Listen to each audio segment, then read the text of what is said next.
What's good, family? How about you, basketball? Back again with the best basketball commentary this side of the planet. Man, James freaking Harden. He's back at it again, man. Back like he never left. Bro, thank you, James Harden, for putting us back into NBA weirdo season. Man, I've been saying this for a long time on my channel. For any of those who've been to day ones and heard some of the recurring things that I say, man, bro, we are in the weirdo era of the NBA. And I'm glad that it's almost over with this current batch of superstars finally getting old, finally reaching the last legs of their career so that they can hopefully retire, man.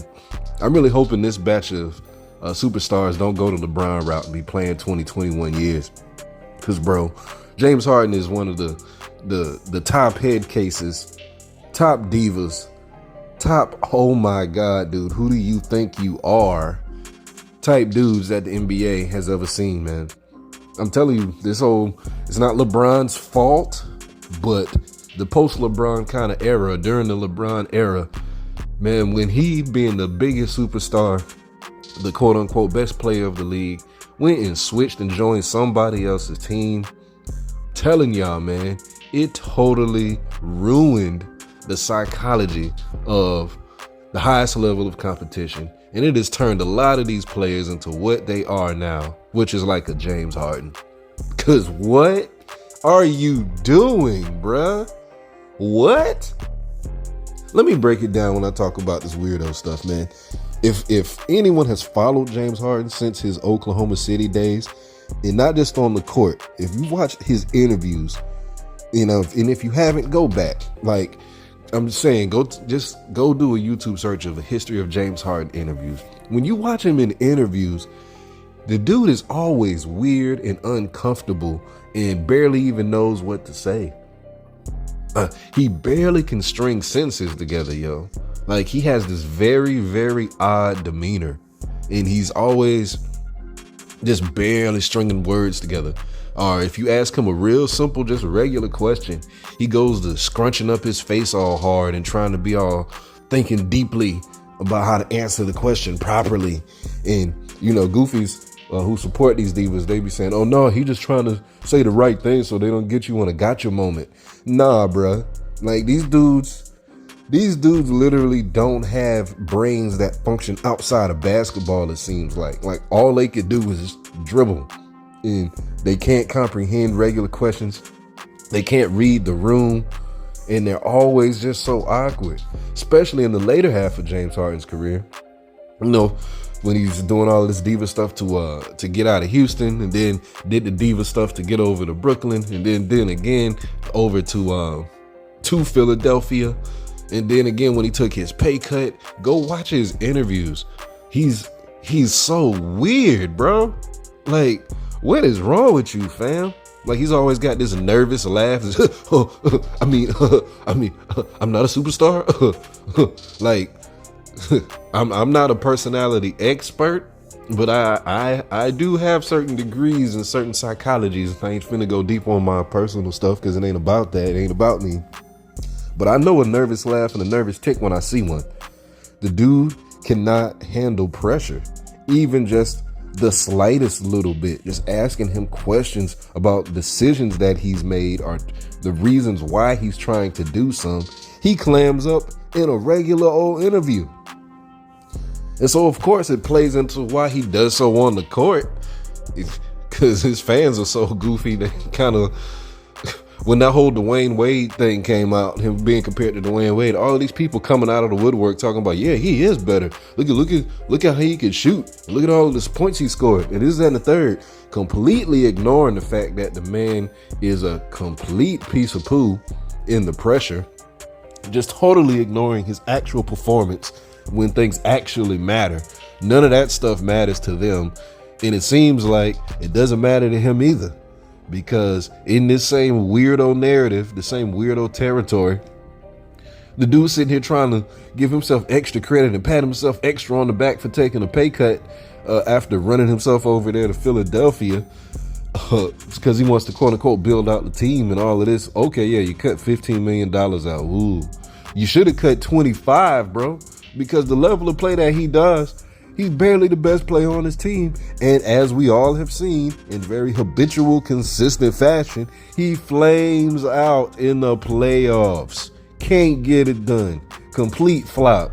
Having these 2 for 13 games, these 5 for 26 games, these scoring 12 points in the game 6 or game 7 games. Like, what are you doing?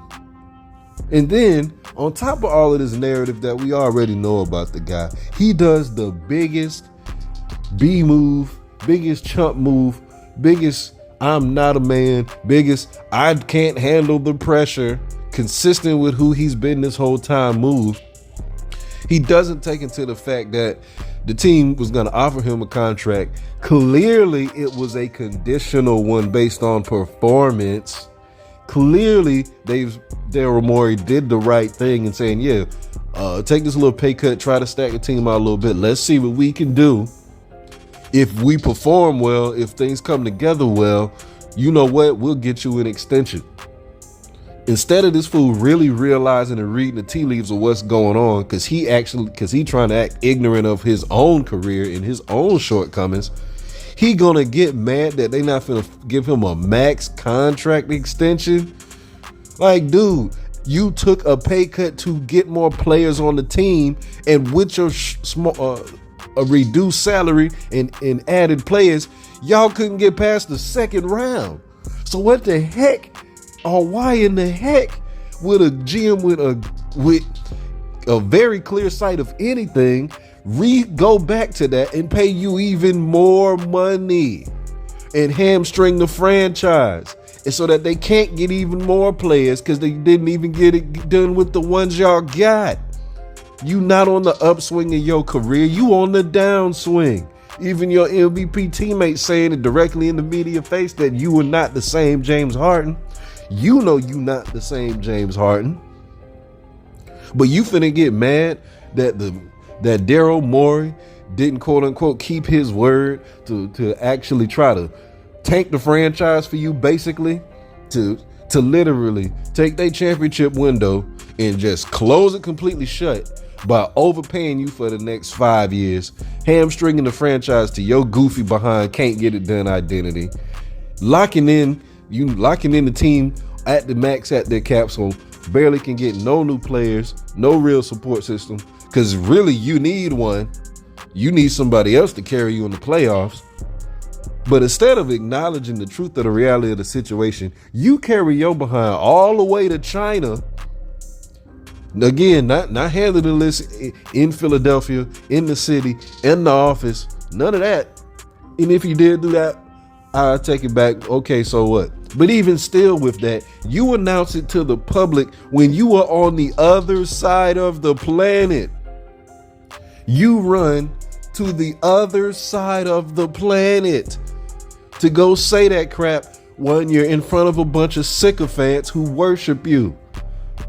The fans almost just barely worship these NBA players. So you wait till you get into a situation where you that comfortable, that far away from where stuff is really at, and then get on the Al Gore's internet and say that garbage. Daryl Morey is a liar, and I don't want to be anywhere in any franchise where he's at. Dude, Daryl Morey made you who you are. Are you kidding me? If it wasn't for Daryl Morey, you wouldn't have got the big giant contracts. If it wasn't Daryl Morey, you wouldn't have got that Adidas contract. If it wasn't for Daryl Morey, you wouldn't have become the Beard. And now you do this because he actually is smart enough and finally got his eyes open enough to see that you ain't. Bruh, all you doing is reconfirming what all of the real NBA fans already know, and clearly what Daryl Morey done figured out. All of this, you trying to get off the team crap to go where? Dude, you ain't that good. And your style of play does not get it done. The amount of money you're requesting does not apply to any winning franchise. You over here talking about, I'm gonna go back to Houston for what? To do what? Man, I'm really hoping that this next batch of NBA players are looking at this James Harden situation looking at the KD team hop situation, looking at the Kyrie Irving, oh, I'm better than everybody else situation, like looking at, yes, the LeBron go to even another team type situation and blowing up rosters every 2-year situation. I really hope that they are watching this stuff and wanting to do nothing with this crap, man. Because these divas, these weirdos, man, they're ruining the watchability of the league. This is just drama on top of nonsense, man. And James Harden, bro, as far as this season is concerned, you are back being the face of it, man. Please, bro, shut up. Yes, take a freaking pay cut. Leave if you want to freaking leave. But if you want to actually win, you need to go the daggone Russell Westbrook route at this point in your career, bro. Because everybody know you not him. And if you want to be on a winning situation, you're going to have to be a role player financially and a role player as far as your participation in how you play on the team. Because what you think you got going on, you don't at all. And you straight up went into a freaking chump mode, running your behind all the way to the other side of the country saying that ish, man. Man, you got me hot, bro. Man, how about you basketball? Like, share, and subscribe. Peace.